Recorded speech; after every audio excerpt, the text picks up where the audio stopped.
Gordon.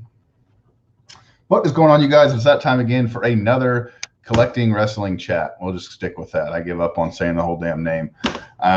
This time we're going to bring one of you guys on, man. One of the guys in the YouTube card collecting community. Gary, you probably know him as ElbowSausage. He's been in the community for, I don't even know, a very, very long time. He's been commenting on my videos for eternity.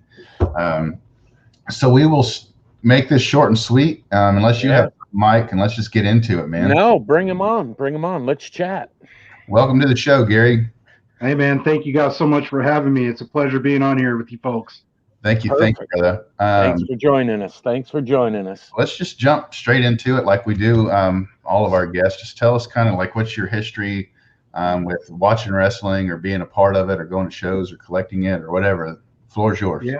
Yeah. I would say probably the way that I got started was kind of a weird one. My father was killed in an accident in July of 1985. And right around that time, I guess wrestling had kind of become big. I was kind of familiar with it. I've been hearing about the Von Erich name for forever, being in the DFW area. And it was right around that time that my grandfather started taking me and my brother to the wrestling matches, I guess, as a way to kind of toughen us up a little bit, kind of take our mind off things and, just kind of bring us into a different world. And for many, many years, we went to many world-class championship wrestling matches, got to see the Von Erichs, got to meet the Von Erichs. I never got a chance to go to the Sportatorium because that was in Dallas. Our stomping grounds was Fort Worth, Texas. And in Fort Worth, Texas, there was the Will Rogers Coliseum. So on Monday nights, they would do a lot of the filming there to show on KTVT Channel 11 that following Saturday night, and it would be a 2-hour show, and it was just full of just anybody and everybody you could imagine, and folks that you would have seen in WWF at the time, folks coming in from Puerto Rico. All sorts of different wrestlers, all different types, man. And it was just one of the best times in wrestling ever. That Sportatorium that you talked about, you might have to school me up on this. I know you said that was out of your little neck of the woods there. But I've listened to the Stone Cold podcast through the years, and he's talked about that place a lot with his guests. And it almost feels like to me like that's like a Fenway Park or a Wrigley Field. Was that place like very iconic for wrestling? For a lot of people it was, but also for a lot of people it was nothing more than a glorified tin shack. Yeah, he says it was the shits. He's place. From what I understand, like in the summer, I have a buddy that does a wrestling podcast too called Booking the Territories. His name is Lance. He's actually in a couple of Von Erich pictures sitting ringside because that's what he would do as a teenager. Right. His folks owned a liquor store around the corner from the Sportatorium, and this dude, man, he's got all kinds of crazy stories and all kinds of pictures too of guys before they became big. But he used to tell me, you go in the Sportatorium, one of the first things you would smell was the corn dogs, the Fletcher's corn dogs, which is also like a big staple at the the Cotton Bowl, the big state fair that they do around there. Fletcher's corn dogs apparently is a huge thing, and he was talking about that as being a thing. Of course, you could buy the wrestling photos and whatnot, but he was like, "Yeah, man, Fletcher's was the thing, dude. Just go there and watch some wrestling, man. Eat some corn dogs and watch some wrestling." That's awesome. That's awesome. Yeah. So I think what we wanted to talk about is we were bringing you on here, hopefully, so you could teach Mike and I some things. Sure. We already kind of told you before what we wanted to talk about, and that was ECW and what was the other one, Mike? AEW. AEW. And I know AEW is currently going on. Right.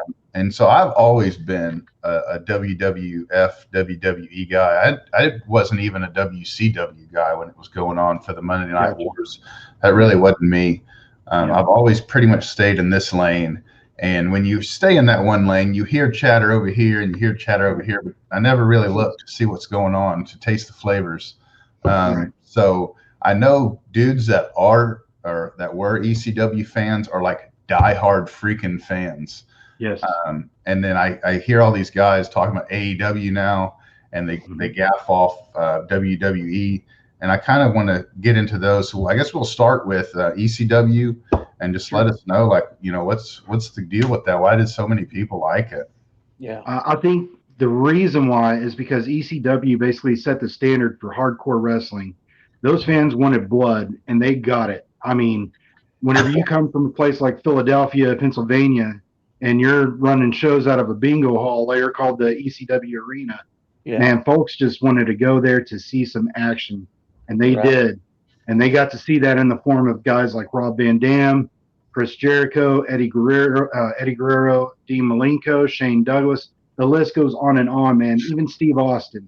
So, Paul Heyman basically bought the company, or took over the company, I want to say, in 1993. His first show was September 18th, 1993, whenever he took full control, when it was originally called Eastern Championship Wrestling. And he took over the first show. And I want to say the first match involved a tag team called the Public Enemy, which wound up becoming a pretty big tag team in WCW during the Monday Night Wars. So a lot of these guys, man, used ECW as a springboard, much like a lot of the wrestlers in the 80s used AWA as a springboard to WWE. Right. So that's basically where it came from. It was a Paul Heyman creation. It became Extreme Championship Wrestling, I want to say, in the latter part of 1994. And that's whenever you started seeing guys, show up like Cactus Jack, Mick Foley, Stone Cold Steve Austin Bell. I think he was known as Stunning Steve Williams, maybe even back then. Yeah. But just tons of talent. And he was taking a risk on having guys like Rey Mysterio come in, guys from like the Lucha Libre world and stuff, and kind of take a chance. And, man, I'd say it paid dividends, man. An amazing promotion.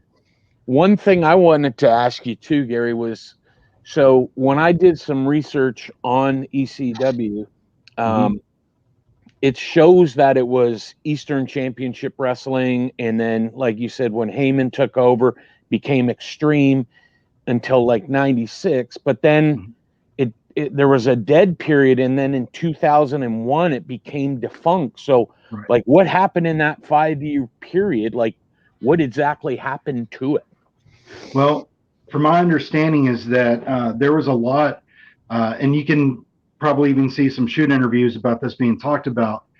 From what I understand, though, Paul Heyman wasn't always being able to pay up the wrestlers. To the point to where he had basically gone bankrupt.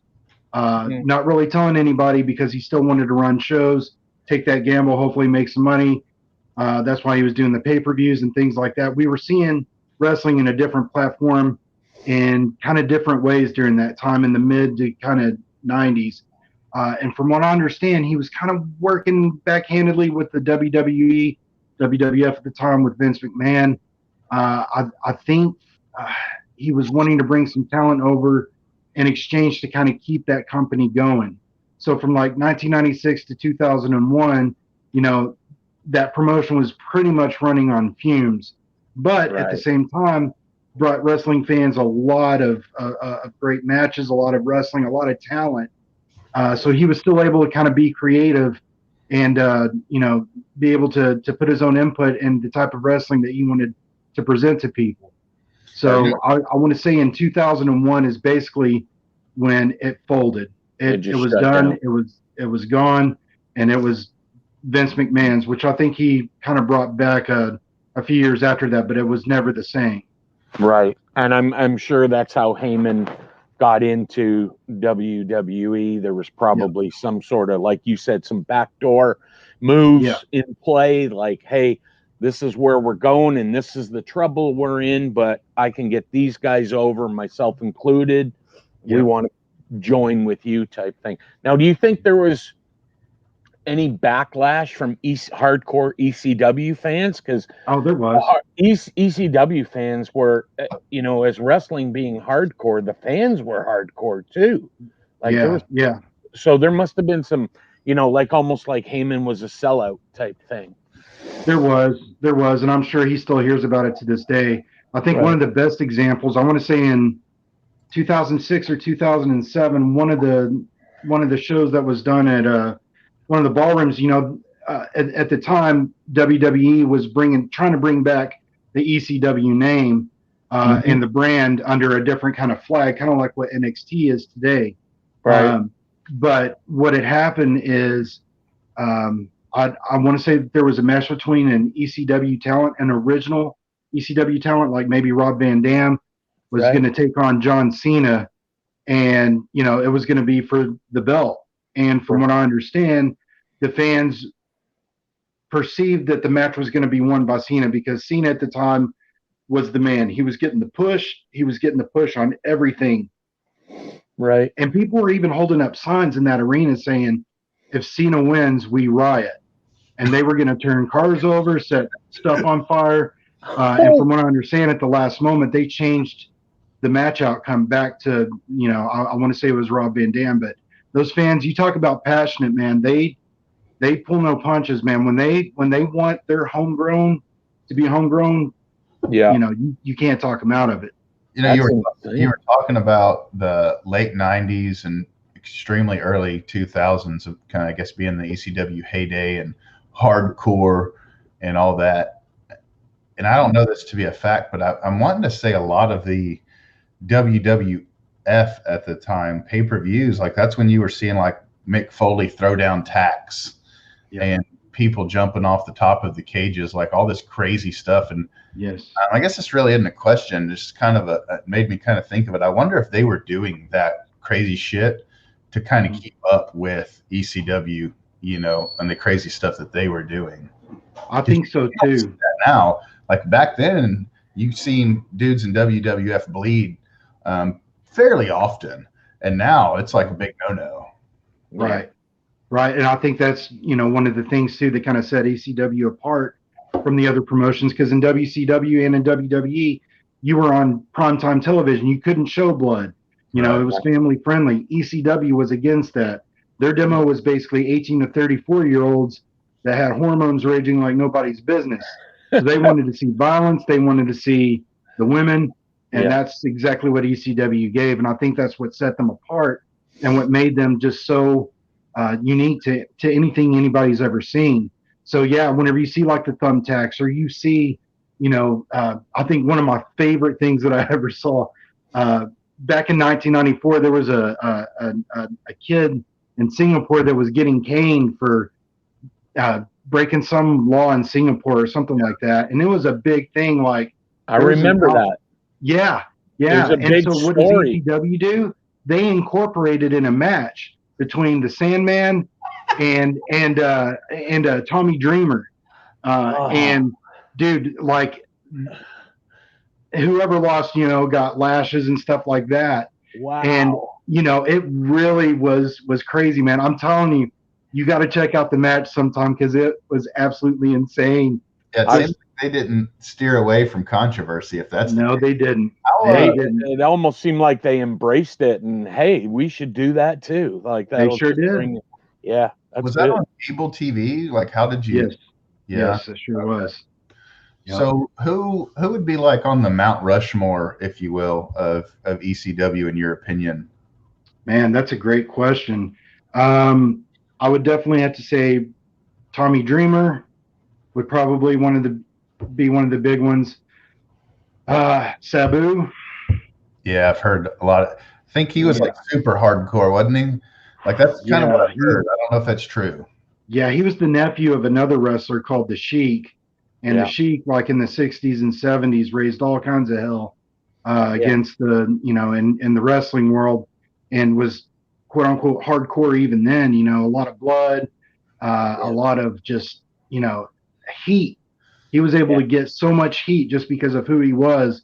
And the dude stayed in character pretty much even outside of the wrestling ring, But talk about people living their gimmick.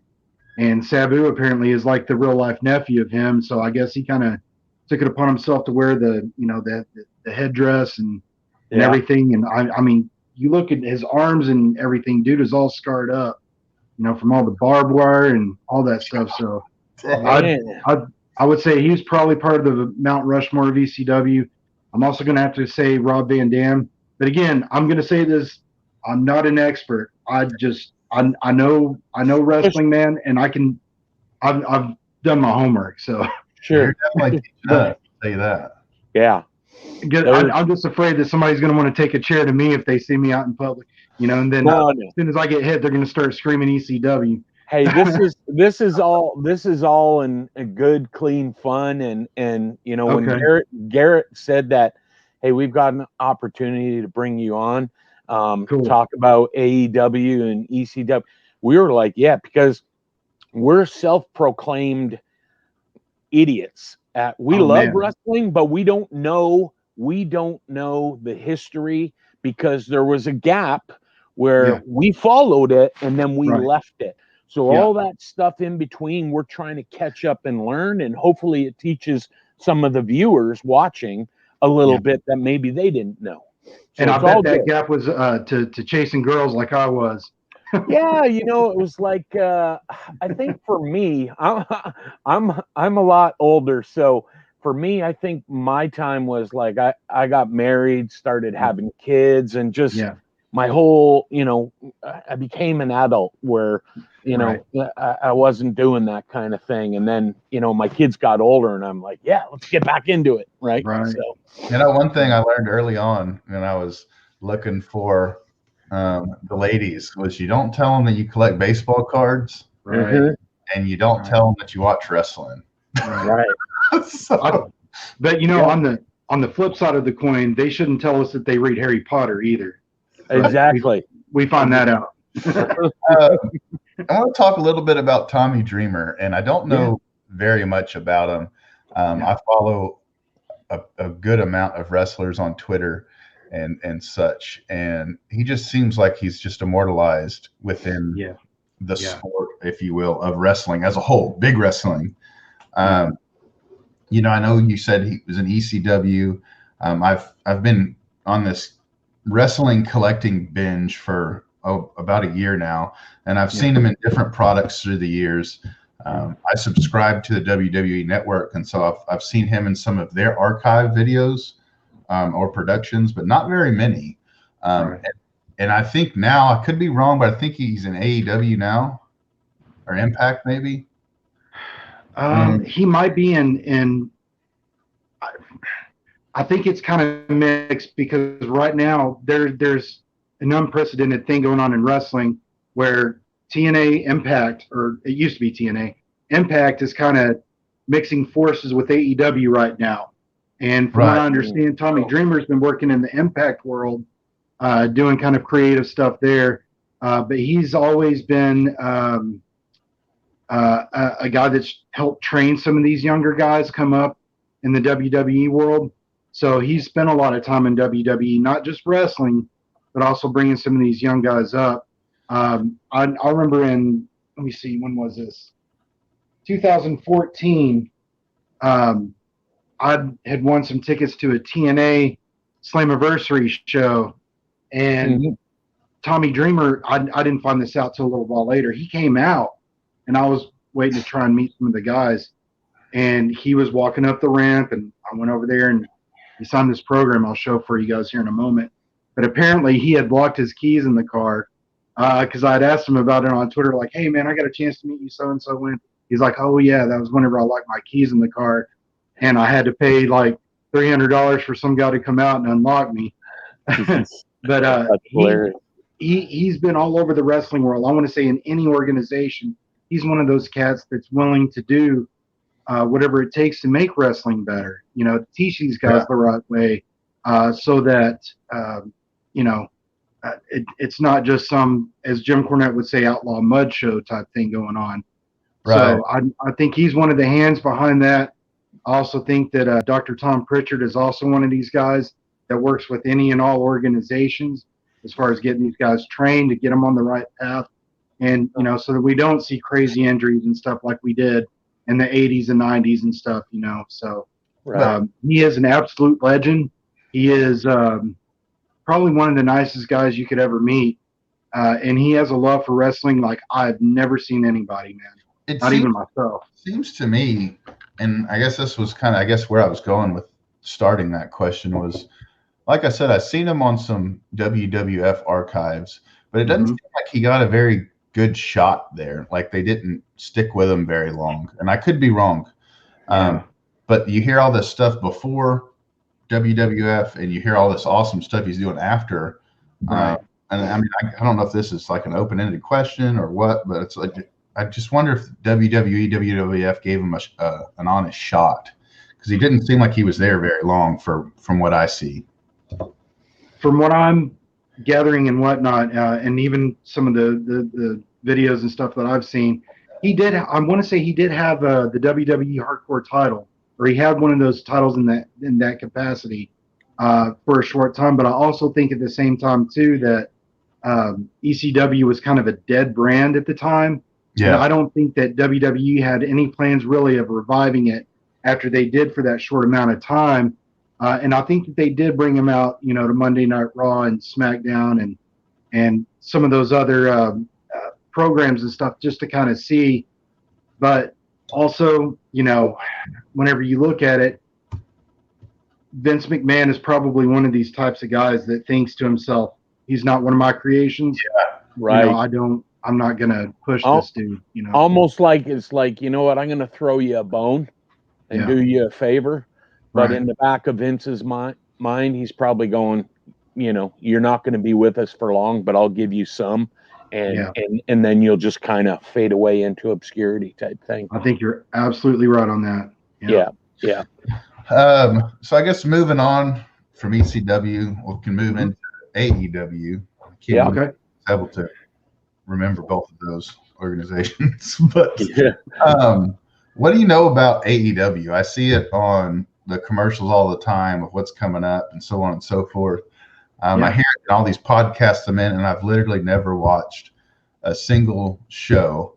And I see their figures at Walmart. I know Cody Rhodes is huge there. I know Kenny Omega is huge there, but I don't know like in what capacity. So take it away. All right, man. Well, AEW was started probably a few years ago as a brainchild of Tony Khan. He is the son of the Jacksonville Jaguars owner.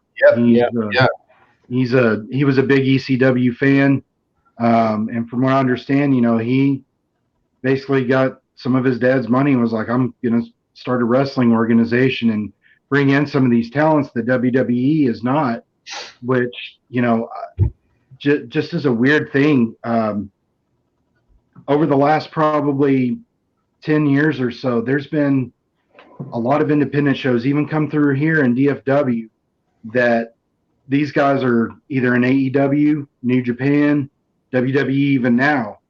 And I think AEW has given some of these guys that are on the independents that chance to become a star, to get on TV. And they've had some success with some of these guys, some maybe not so much. But I think it is an alternative to the wrestling product that we're seeing today. I think they approach wrestling a little bit different. And that's what makes them unique. I'm absolutely thrilled for them. They have just so many good guys in that organization. I've been able to meet some of these guys myself. I've seen them live. Some of the best matches I've ever seen in my entire life are guys in AEW. So, even though people want to crap on the product or whatever and be like, oh, it's nothing, give it a shot, because on YouTube they offer the every week they have AEW Dark, which is for dark matches. It's what happens before the Dynamite show. I'm not able to tune into the TBS Dynamite show because I don't have cable. I tried to stream it a couple of times and I'm not able to do it, but I am able to tune into that AEW Dark, and just some of the matches that are even on there are phenomenal, man. Just you get to see guys like John Moxley, who was Dean Ambrose in WWE. You get to see guys like Brian Cage, who he was in Lucha Underground that was on a couple of years ago. A lot of these cats, man, were on Lucha Underground or have wrestled for years in the independent circuit, and people know them and through those venues and seeing them perform at these independent shows, and they're absolutely phenomenal. I think it's the way that I see it is I think WWE has so much talent, but not enough time. I think they Right. focus on what they feel may make them money, whether it's an action figures or fits that type of WWE structure to help keep that wheel turning. Right. So I think AEW is taking a risk on a lot of these guys to kind of see what happens. And I appreciate that because they're giving a lot of these guys some time to kind of hone their skills and show off what they can do. And you would be amazed at like all these guys that are coming through. And I'm excited for them, man. I've seen a lot of these dudes right down the road. That's and awesome. it's crazy to, get to see them on TV. Makes me absolutely happy to be a wrestling fan, just getting to see this. Right. And is the what's the connection with the Rhodes family to AEW? Because Cody Rhodes is in there, and in my research, I think there's a female. I don't know if it's Cody's wife or someone. Is something to do? There's some sort of management. Yes. Like I think Cody Rhodes is in-ring personality, but he's also part of the management group, and talk about that a bit. Well, Tony Khan, of course, is the owner. And with that, you've got a few guys that are under Tony Khan that look over the company, bring in the talent. And of course, that you're looking at Cody Rhodes, his wife, Brandy, who I think focuses a lot on the female talent. Right. You're not going to be seeing her on TV for the next 9 months because from what I understand, she is with child. So she was in TV heavily, being involved in some of the skits and stuff like that. And then I'm going to say about a month ago, she's taking a break. Sure. The Young Bucks. How did that happen, Gary? No, I'm kidding. Being a Star Wars fan, I wouldn't know anything about that. I love it. That's awesome. How did she get pregnant, Gary? Let's talk about that. No. And, that's fantastic. That's fantastic. I wouldn't know anything about that. I just. Is Gold Dust in AEW now too? But he's not Gold Dust in AEW. He's Dustin Rhodes. He's half Dustin Rhodes, half Gold Dust. So he's got half of his face painted whenever he does do any of the wrestling. I don't think he's, from what I understand too, he also has a lot to do with training some of these younger guys as well because he's getting up there in age. So I don't think you're going to see him wrestling much anymore. From time to time you will see him.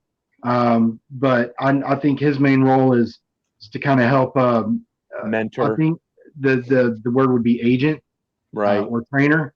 So I think that's what his job is mainly consisting of right now. I think he's just kind of taking a break from the ring. But you got the guys like the Young Bucks that are one of the presidents too, helping with this company, and Kenny Omega. I think he's one of the ones too, and I think Kenny Omega also helps overlook a lot of the female talent that's coming in too, whether it be from the States or from Japan. Right. Now, my question is, do you see AEW being that springboard for some wrestlers that are going to make the jump to, the big time? Or do you think AEW is trying to create their own brand to compete against WWE? Like, where do you see that in the situation of it all? And that's a phenomenal loaded question. Yeah. What I can say is that, in the 80s, there were companies that were a springboard to WWE. That was the ultimate goal, was for everybody to get to the WWE, which I think in a lot of ways today still is. But from what I'm understanding too, is that right now WWE isn't really signing anybody. They're also not giving out promotions. They're also not giving out raises because of the current pandemic and things like that. WWE is trying to figure out how to get ratings right now without the product sucking as bad as it has. Sorry to say that, but it's not. It is what it is. Finest work. Yeah, and I think in a lot of weird ways, I think AEW has become the springboard for WWE guys to jump to because you're seeing a lot of the talent that was in WWE go over to AEW.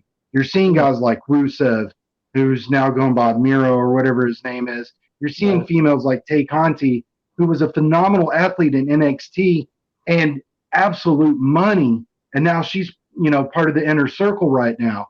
You're seeing guys like Chris Jericho, And then you know, Harper before he passed away. yeah, I heard he was like big time over there. Where he was. Maybe He was the leader of the inner circle, man. And you know, one of my favorite things watching him in was, you know, with the Wyatts, but the Bludgeon Brothers, man. I really liked that tag team that they were doing in WWE. I thought those guys were going to go to the moon. I mean, they had it all, the size and everything. And then, you know, I guess WWE kind of put Brody Lee on the back burner for a while after he had gotten injured. And then, you know, you hear about these guys talking about, oh, well, creative's got nothing for me. So they just sit there and they rot away. And it's like, dude, either I can stay here and rot away, or I can ask for a release, go to this new promotion and see if I can jumpstart my career. And I think that's what a lot of guys in WWE are doing. They don't like staying stale. Some of them may. Some of them like probably just getting a paycheck. And of course, a lot of these guys are looking at WWE's the ultimate goal. But I think the times are changing. I think the tides are turning a little bit, and people want something different from their wrestling. And I think a little bit of that hardcore ECW still lives in people, where they want to see blood. They want to see some crazy stuff. They want to hear cussing too. They don't want to hear just some PG stuff going on. They want the whole shebang, man. I think AEW is giving it to us little by little. So I think they're going to keep pushing the boundaries here. And man, it's a good time to jump on the train and kind of get familiar with some of these guys and familiar with some of the storylines, even though some of them are a little bit crazy. But you know, I just think that's a great perspective. I never thought about that the way you played that out, because me thinking that these guys would use AEW as a springboard, I never even considered that some of those guys getting stale in the WWE or felt like they were underappreciated would jump back because maybe they're, you know, where they're wanted and trying to get more talent in AEW. So that's a great answer. Great answer to that. I don't know. Oh, go ahead, Gary. I was going to say, you know, the only way I could I could kind of compare it would be, you know, like Jose Canseco. The Yankees signed him just to sit him out so he wouldn't be hitting home runs off their pitchers. Right. You know, that's the way I kind of look at it, as what AEW or WWE has been doing for years with their talent. And it's kind of hard to admit, but yeah, they'll give these guys a little bit of push for a little while. And with some of these guys, whenever things start getting going, it's like, okay, we're going to sit you down for a little while. We're going to bring this in. We got this guy to push. We got this to push. And, you know, it's, and it's almost like they're getting paid to just sit still, you know, and I'm sure it drives some of those guys absolutely bonkers because they want to make a difference. Sure. So, I don't know if it's true because, like I said, I haven't watched the product, but I've heard through the grapevine, like AEW gives these guys a little bit more creative control of their storyline, where in WWE right now, a lot of the wrestlers feel very handcuffed and they're almost forced. Well, not almost. They're forced to, like, hey, this is the storyline. This is what you're doing. Go. And I've heard like AEW is kind of like, what do you want to do with your character? Where are we going? So on and so forth. Yep, you're absolutely right. WWE has a lot of their promos and a lot of these things scripted word for word. They want these guys to read that the way that it is. And, you know, sometimes they give these guys gimmicks that they don't want. And I think with AEW, one of the other things that they're doing too is they're letting these guys do these YouTube shows where they can make a little bit of extra money on the side. And from what I'm understanding, WWE kind of shut that down with these guys. And they're like, hey, you know what? If you're going to be doing this, we're going to get a cut of it too. So, you know, it is almost like being handcuffed, you know. Paige had a big deal that was out there a while ago that they told her to shut down her Twitch account. Yep. She was like, no, I'm not doing it. So it's pretty, I guess this is just my opinion and y'all might agree or disagree. I think it's absolutely ludicrous when your company is worth, I mean, I have no idea, but I would probably say $1 billion that you're worried about this female over here making what? I mean, let's say high end, making $5,000 a month on Twitch. Yep. Like, come on, on, dude. Like, we're really worried about pennies when you have dollar bill towers over here. Like, yeah, it almost seems to be just a control thing where, like, you know what, we're going to bring you into our stable. We'll tell you when we're going to open the door and let you out. Otherwise, you just sit back and relax. And like you said, Gary, it's these guys are just kind of like, I feel like I'm wasting my time. Yes, I'm being paid, but that's not what I'm here for. Sure, the money's great, but if I'm not utilizing myself to the fullest, what's the point? What's the point? And it's got to be a control thing, whether it's creative control. We all know the WWE. Listen, take it for what it's worth. They're masters at marketing. They always have been. You can't take that away. So far from us to say what they should be doing and what they shouldn't. We can all have our opinions, but at the end of the day, they can go, listen, we do what we do, and that's what makes us our, billions of dollars. And nobody's going to tell us how to run the show. We've been successful for years, and we're going to keep it that way.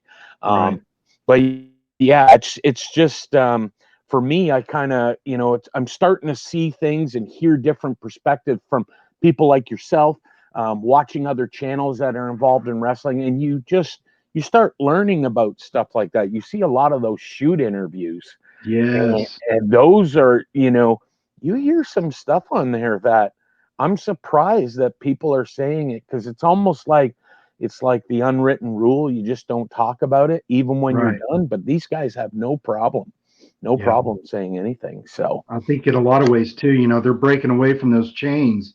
They're able to kind of speak their mind. And I think another thing too, why WWE gets so bent out of shape about these guys having Twitch accounts and things like that, from my understanding, is because they're using their wrestling names, which is a WWE trademark.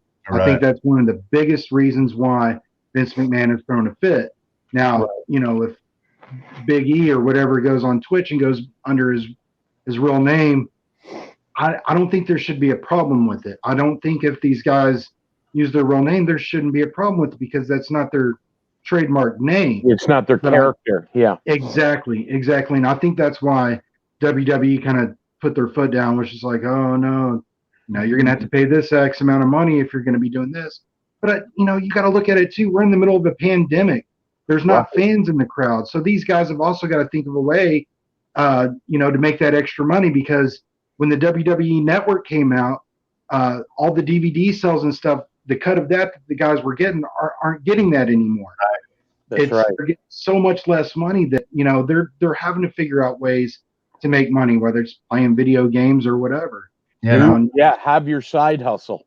Your side hustle. I wonder how much they lost on merch. The average wrestler during this pandemic. It's definitely probably hit. I know you're there in Texas, and I know Dustin Rhodes just opened a wrestling academy somewhere around there. I'm a big freaking Gold Dust or Dustin Rhodes homer, man. I have been for years. You know anything about that, or where? I know this is kind of off the topic, but I was just thinking about that when we were talking about Dustin Rhodes. I know he opened something there recently. Yeah, you know what? I will look that up whenever we're done here to kind of find out. Maybe send off a TTM. Yeah, there you go. But I will say this, man. I know whenever Dustin Rhodes was starting out, he was starting out here at World Class Championship Wrestling. You can go on YouTube, man. He was called The Natural, and there were a lot of his first matches were here at the Sportatorium. And I think you'll get a big kick out of it, man. Just seeing some of the guys that came through here, that started their career at the Sportatorium or in World Class. You've got guys like Stone Cold, went by the name Stunning Steve Williams. He had long blonde hair. He was trained by, man, probably one of my favorite wrestlers from here, Gentleman Chris Adams. That's, the same guy that taught Shawn Michaels the super kick. You've got The Undertaker. I think he was called the Punisher here. There's an awesome match on YouTube between him and Kerry Von Erich. And it's just like absolute mayhem. Sid Vicious was here fighting Kerry Von Erich. I mean, it's just absolutely insane, some of the guys that were here. Is that building still still standing? Is that building still standing? No, they tore it down, man. It's a blank piece of land right now. From what I understand, they were going to build an apartment complex on top of it, but it's still kind of just an empty land right now. And still people flock to that piece of land, man, just to go and look at it. That's crazy. Yeah. That's crazy. Like this, once again, it's kind of I guess a comment or something that we didn't talk about before we started. And it's a little bit off topic, but I kind of wonder, like, if WWE or somebody would start a no kidding brick and mortar wrestling Hall of Fame, kind of like the basketball does, where it's not just the NBA.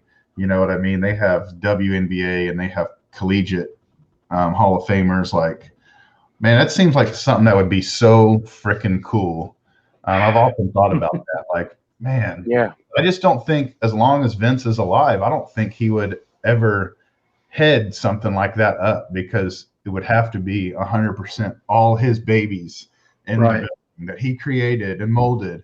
Right. Allow, Lucha Libre and All Japan Wrestling and all these dudes to have their face in his building. But man, I just think that would be just such a cool thing, man, to see some of these relics and stuff of the American Dream and all these awesome iconic wrestlers.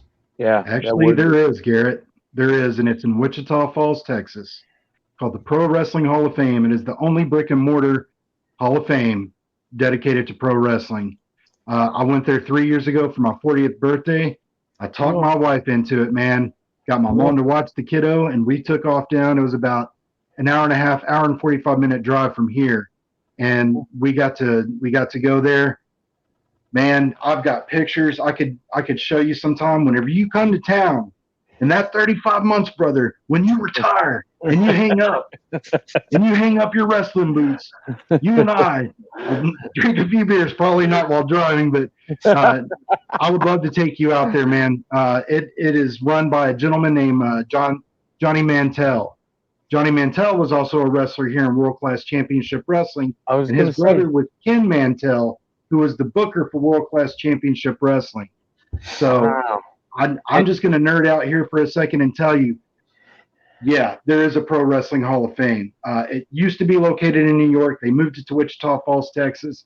From my understanding, Vince McMahon is in the middle of building a Hall of Fame brick and mortar, but it's kind of been postponed due to the pandemic and all this other stuff. I've heard for years it's been in the works, but I'm trying to remember. I think they were going to try and base it out of Florida. But I'm not exactly sure.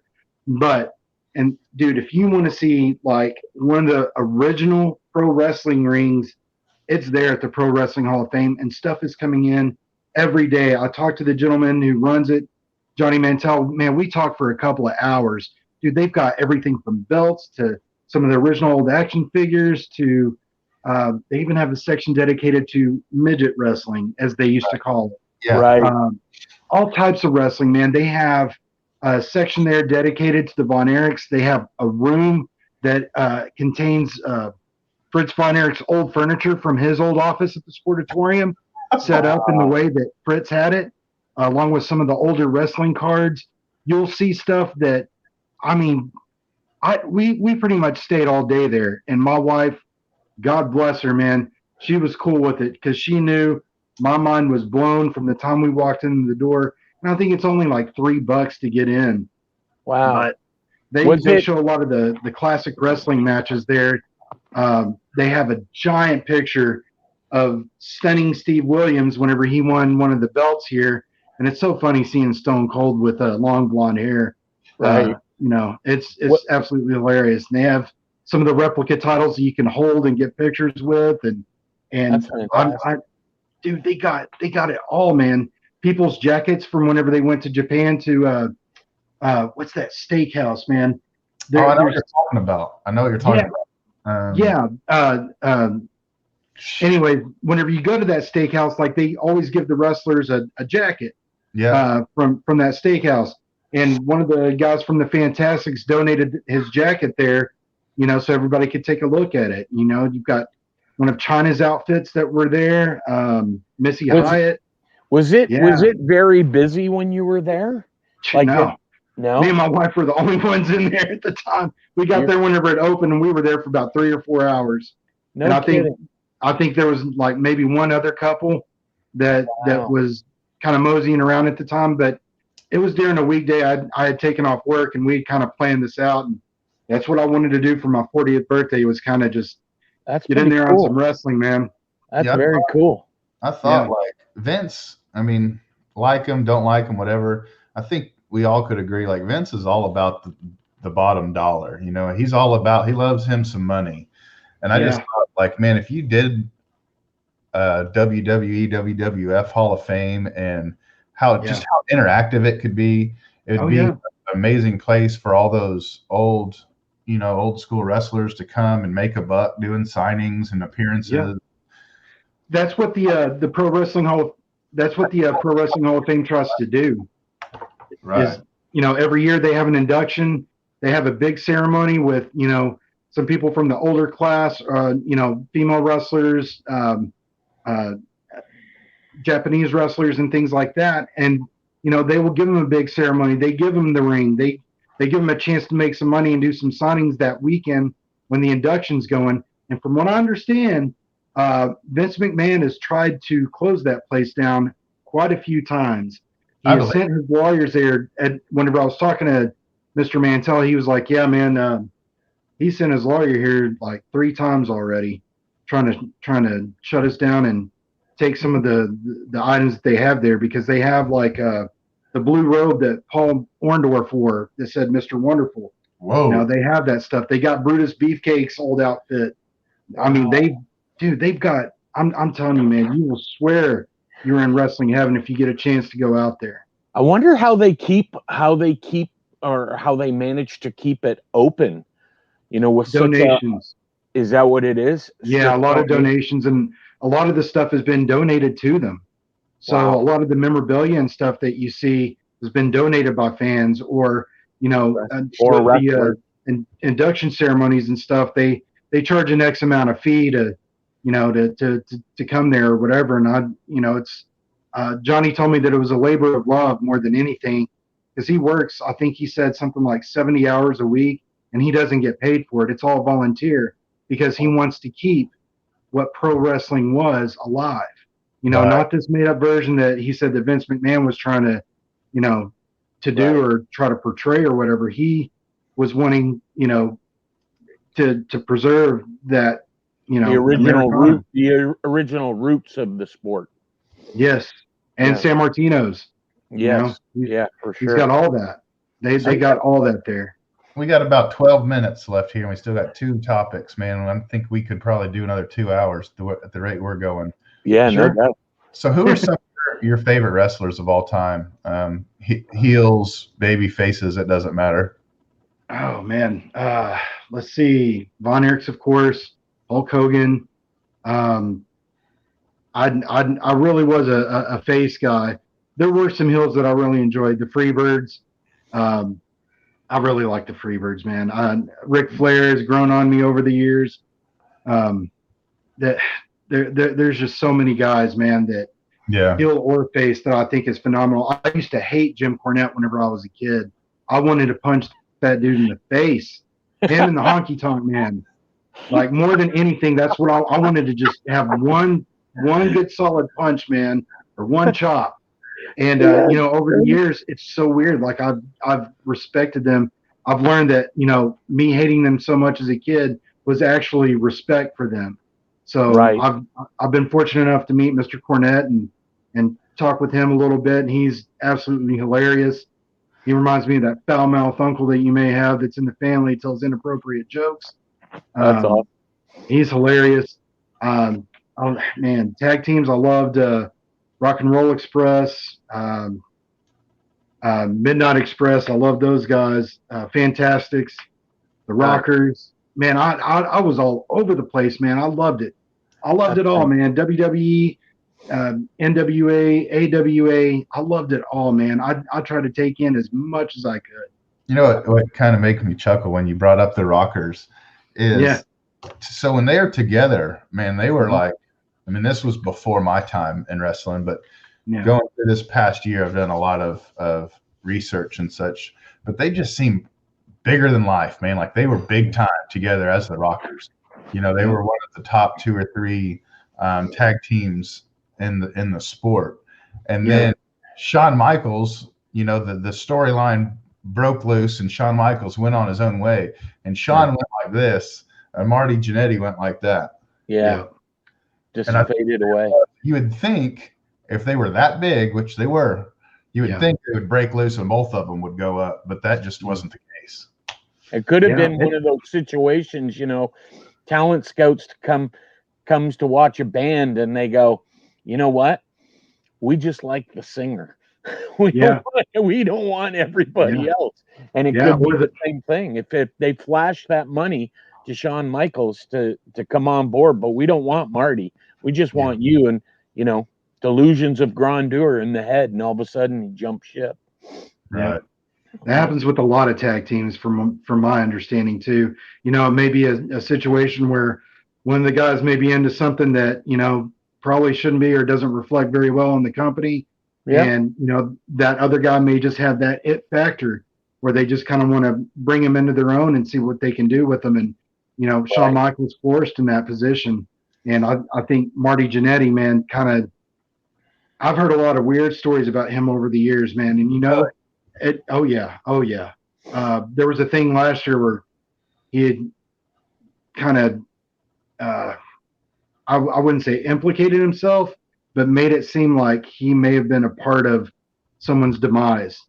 And it was getting investigated from what I understand. Where it stands, I don't know.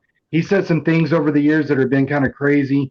And I've heard some stories about him, like dropping pills in people's drinks and stuff like that. Wow. You know? Wow. Yeah. So it may have been one of those things that Vince may have heard and was just like, nope, no more. Yeah. Not for us. Yeah. Yep. Don't need to bring that problem over to his $1 billion. Yeah. No, that makes sense. So we are a collecting chat, and so we do like to show off some collectibles or anything. You got anything for us before we wrap it up here? Man, I got quite a few things to show you, man. Perfect. Yeah, we're all for it. All right. Love it. So some of these things I haven't even shown off. Some of them I may have. I don't know. But like I was talking about earlier, you know, we used to go to the wrestling matches on Monday nights at Will Rogers Coliseum, and my grandfather would take us. Every now and then we were able to get a program, and I think this is the only one that survived. And over the last probably 10 years, I've been able to get a couple of guys to sign it. I'm still trying to work on a couple, and unfortunately a couple have passed since my mission was to try and get this signed by as many people. But this is from August 10th, 1987. This is a world-class card here where the main event was the world's strongest man, Ted Italian Stallion Arcidi versus Bruiser Brody. And I got to see Bruiser Brody in the flesh. That's crazy. That's a nice piece. And of course, you got the Fantastics, Tommy Rogers and Bobby Fulton. They wrestled that night against the Rock and Roll or Frankie the Thumper and Flamboyant Eric Embry. Then you got WWE Hall of Famer Superman Tony Atlas versus Brian Adias. Yeah, Brian Adias was like the best friend of Kerry Von Erich in real life.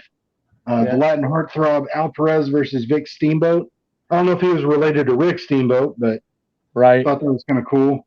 You got the Rock and Roll RPMs, Mike Davis and Tommy Lane versus the Simpson brothers, Steve and Sean. Those guys were phenomenal, man. They were a good tag team.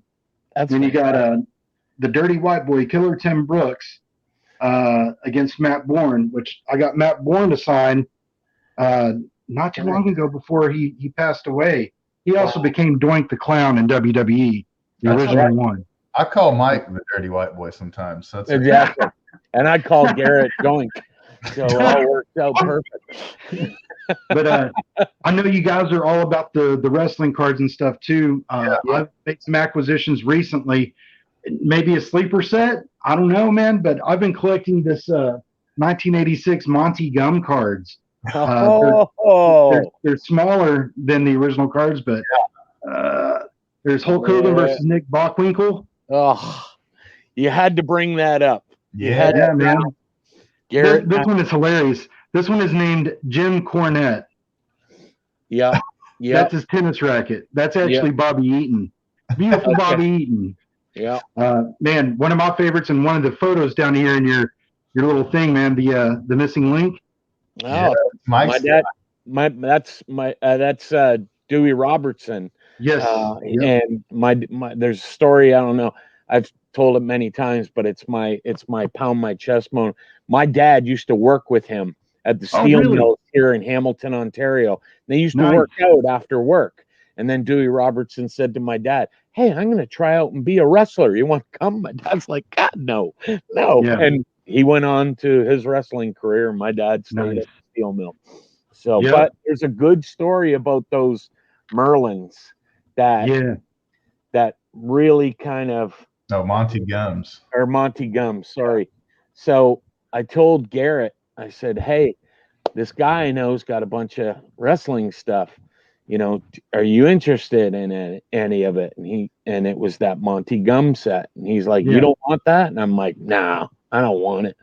And he's like, "What's he want for it?" So I told Garrett the price. He sent me the money, got the cards, and man, you talk about FOMO. I was going through it one night on off camera with Garrett, and I'm like, "You sure you want these?" They were beautiful, and I just sent it to him. He got them last week. So $200 for the set, and these things look like they just came off the printing press. Yeah, and when I seen them, I'm like, I think I made a mistake, but Garrett wanted them, so I got them for him. It's funny how they misspell a lot of the names too, which just cracks me up. I have another one around here, Kevin Von Erich versus Eric Flair. Yes, right. Isn't there like one? How? Isn't it? There's one that shows Hulk Hogan and Muhammad Ali, but it's actually Sylvester Stallone. Oh my gosh! It's a image from the Rocky movie. Yeah.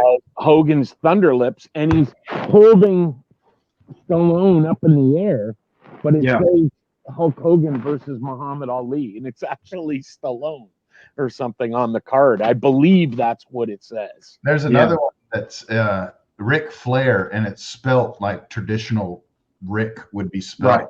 And then the rest are spelled RIC. But oh my gosh, unbelievable! It's crazy stuff, man. Then I've got, of course, the DFW legend himself, Kerry Von Erich. Yeah, very nice. And let's see here. Oh man, again, one of my favorite tag teams, the Fantastics. Oh yeah, they were fantastic. Awesome. And of course, another tag team here, but gentleman Chris Adams, the guy that trained Stone Cold Steve Austin and taught Shawn Michaels the super kick. Right.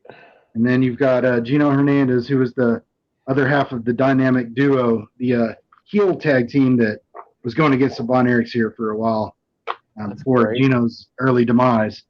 And then I think you guys also were talking about the classic set. Yeah. Man, I've only got one card. I think I have a few stashed away somewhere, but I got this TTM a long time ago. Yes. Hall of Famer, the Honky Tonk Man, on a 1990 classic card. That's amazing. Very cool. Yeah. Very nice. Not too shabby. And of course, I've got a few of the 85 tops here. Yeah.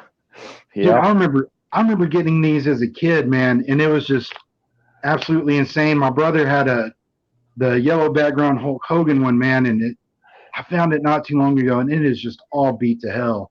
Just, I think we hung it up on the wall. We didn't know how to treat cards back in the day, man. But no, you just enjoyed them. You just enjoyed them back in the day, right? That's what it was all about. That's fantastic. Yeah, well, Gary. And then I'd like to thank you so much for coming on here, man. Yeah, man. Thank you so much for having me, brother. Oh yeah, it was a pleasure. Our pleasure. Have been right back and forth through I think probably the better part of a decade. And this is actually the first time we've ever talked, even on the phone. This is the first time, and so, thank you, thank you. You're welcome, man. Do y'all want to see one more thing? One more thing before we head on out. Sure. This was a while back, man. Got to meet Jim Cornette. Oh wow, look at that! And I actually got him to sign a tennis racket. There you go. That's awesome. Who's that sexy Jim Cornette? Yeah. He was doing an independent show here in Fort Worth, and my buddy was actually wrestling on the card, and he's like, "Hey, man, you may want to come up here and meet Jim Cornette." And I'm just like, "You got it, you got it." So I ran to the thrift store and I found that for like $250. Man, that's probably one of my favorite things in my collection. That's fantastic. Yeah. So, well, hey, man, thank you guys so much for having me, man. It's been an absolute pleasure. Thank you, Gary. And I think we could probably do this again, man. You have just a wealth of knowledge. Yeah, definitely. Thanks. I appreciate it, man. So, man, Mike, that was fun, dude. Listen, I think we both love learning more about it. Man, some of the stuff Gary was talking about, like the whole AEW, ECW thing, that's an era that I just wasn't around for, and he knows tons about it. I mean, in that Texas area, it's a hotbed. Yeah. Wrestling is a hotbed in Texas. So, tons of knowledge. Great to have him on. Definitely got to have him again.